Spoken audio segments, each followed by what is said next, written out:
जैसा कि आज का दिन हम लोग प्रतिवर्ष मानव अधिकार दिवस मनाते हैं।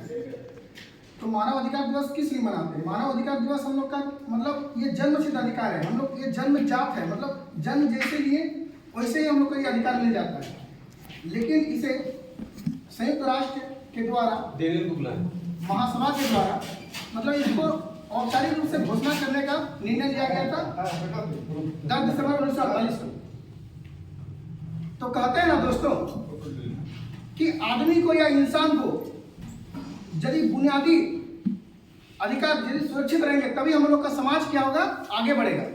लेकिन एक ऐसा समय भी था जब हर इंसान को, हर देश को अत्याचार इतना बढ़ गया था, भ्रष्टाचार इतना बढ़ गया था, इंसानियत ही खत्म हो चुकी थी, भेदभाव इतना बढ़ गया था। इस चीज को दूर करने के लिए सन 1948 ईस्वी में एक रोशनी, दीपक की रोशनी जलकर क्या आई, UDHR, universal declaration of human rights. यह अधिकार मतलब इसका अब गठन कैसे हुआ? सबसे पहले देखते हैं UDHR का गठन कैसे हुआ। गठन होने के पीछे बहुत सारे कारण हैं।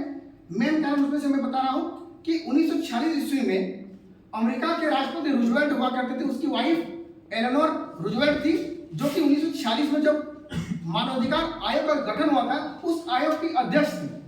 इन्होंने 1946 से लेकर 1948 तक पूरे विश्व में भ्रमण की और सभी देशों के बारे में, विश्व के बारे में जानकारी हासिल की, चाहे उसके विचार हो, संस्कृति हो, परंपरा हो या कोई भी चीज में, सब चीज को एकत्रित करके उन्होंने 2 साल का अथक प्रयास करने के बाद, सैकड़ों सुझाव आने के बाद एक दस्तावेज तैयार किया। उस दस्तावेज को हम लोग क्या कहते हैं, मानव अधिकार। तो हम लोग आसान भाषा में समझते हैं मानव अधिकार क्या है। मानव अधिकार हुआ है जैसे कि हम लोग सुबह सुबह उठते हैं और एक साफ गिलास पानी का मिल जाना, मम्मी के हाथों से सुबह सुबह बना गरम गरम रोटी का मिल जाना, स्कूल को आते समय हम लोग का अच्छी सड़कों का हो जाना, मिल जाना, सांस लेने के लिए शुद्ध वायु का होना, ये सब क्या है? ये हम लोग का एक सामान्य सा जरूरत है। लेकिन यही एक असाधारण हक हम लोग का क्या है?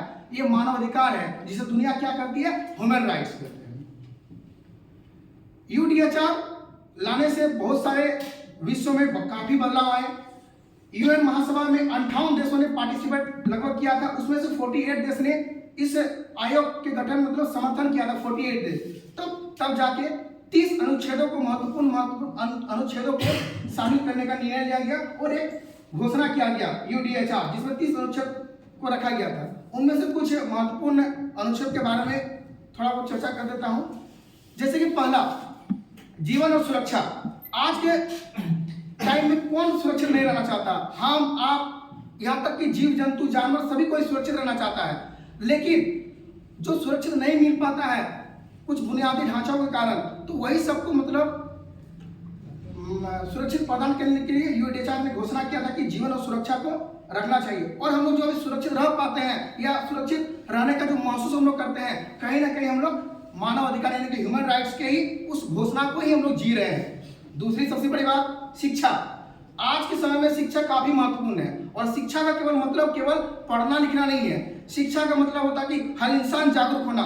शिक्षा का मतलब होता है कि हर कोई आत्मनिर्भर बन सके, आत्मनिर्भरता आ सके, अपने आप में सक्षम बन सके। शिक्षा का यही मतलब है। और शिक्षा को UDHR की घोषणा में इसलिए भी शामिल किया गया था क्योंकि यदि इसमें शामिल यदि नहीं किया जाता तो बहुत सारे देश जो गरीब, पिछड़ा है, बुनियादी ढांचा उनके पास नहीं है, तो उन गरीबी और भेदभाव की वजह से वो शिक्षा से वंचित रह जाता। इसलिए शिक्षा को इसमें जोड़ा गया।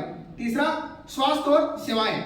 हम लोग चश्मदीद गवाह हैं 2019 के टाइम में जब कोरोना महामारी आई थी, उस समय स्वास्थ्य सेवाएं हम लोग का कितना महत्वपूर्ण भूमिका निभाई थी। यदि ये मानव अधिकार के उस 30 अनुच्छेदों में यदि इसको जोड़ा नहीं जाता तो हमारा समाज काफी प्रभावित होता। अंत में बस 2-3 लाइन करके मैं अपनी वाणी को विराम दूंगा। मानव अधिकार के बहुत सारे चुनौतियां भी हैं। जैसे कि पहली चुनौतियां, बहुत सारे देश अपनी राजनीतिक इच्छा शक्ति की कमी के कारण इस मानव अधिकार से वंचित कर देते हैं। जैसे प्रेस की स्वतंत्रता, जैसे चीन वाले देश में प्रेस मतलब मीडिया को मतलब बोलने नहीं दिया जाता है, अभिव्यक्ति की आजादी नहीं मिलती है, अपने बात को, अपने मुद्दे को, अपने कोई भी भावना को व्यक्त नहीं कर सकते सोशल मीडिया पर या कोई भी डिबेट पर। तो ये सब देश को समझना पड़ेगा, मानव अधिकार क्या है अपने आप में पहले समझना पड़ेगा, उसके बाद पूरे देश को समझाना पड़ेगा, समाज को समझाना पड़ेगा, तब मेरा देश विकसित होगा।